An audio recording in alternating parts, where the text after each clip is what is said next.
Assalamu alaikum warahmatullahi wabarakatuh. Sheikh Masud, hii ni safari yako ya pili kuja huku katika msikiti mtukufu na katika ibada ya haji. Unajionaje kupata bahati ya kuja huku kuja kufanya ibada hii?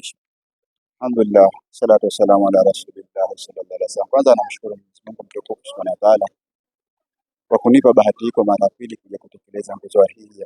Nguzo hii ni neema kubwa, na neema hii ni jambo la kumshukuru sana Mwenyezi Mungu mtukufu Subhanahu wa Ta'ala, kwa sababu katika nguzo za Uislamu nguzo tano, na hii ni lazima kwa mtu mwenye uwezo. Kwa maana hiyo sisi tuishukuru neema hii, na vile vile tuwafikirie na wenzetu ambao bado hawajapata kuitekeleza hii nguzo, na tuombe dua Allah Subhanahu wa Ta'ala ape taufiki na kuja kuitekeleza hii nguzo katika taasisi zetu hizi inshallah. Tunaona watu wengi katika miji yetu ya nyumbani, alhamdulillah, wana neema, Allah amewajalia uwezo, lakini bado wameingia usiri wa kuja kufanya ibada hii. Ila ukiwahimiza watakwambia mimi bado kidogo sijamaliza mambo yangu. Labda una lolote la kuambia watu hawa inshallah? Kwa kweli kwa sababu wanadamu sote tuna mapungufu, na sifa zetu mbili kubwa wanadamu, kuna sifa ya kusahau na kukosea.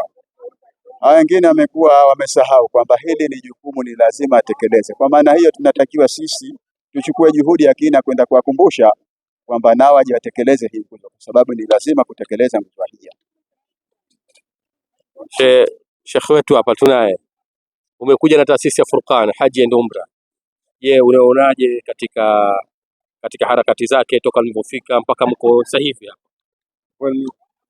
Kwanza namshukuru Mwenyezi Mungu Subhanahu wa Ta'ala kwa kujalia kufikia mpaka hapa sasa hivi. Kwa kweli nimefarijika sana, sikutegemea kama nitapata fursa kama hizi.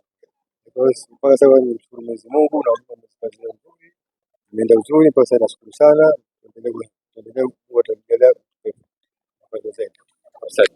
Shale, toka umefika mpaka sasa hivi unakaribia wiki nzima hapa. Je, kuna kasoro yote uliona kwa upande wa Furqan inshallah? Kwanza nashukuru Mwenyezi Mungu kuniwezesha kufika katika mji mtakatifu wa Maka. Alhamdulillah, nashukuru, sijaona tatizo lolote. Vijana mashaallah wanajitahidi, tuko pamoja nao. Alhamdulillah, nashukuru kwa hilo. Inshallah, shukran.